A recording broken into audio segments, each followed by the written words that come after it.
耶稣Kristus你个他罪人，三根本耶稣你卡基亚扎耶，能比你罪人么上沙巴，能拉开不比你要个人，能比你罪人么上沙巴，苏拜的。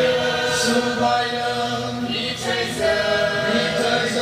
能你心的把你发挥个，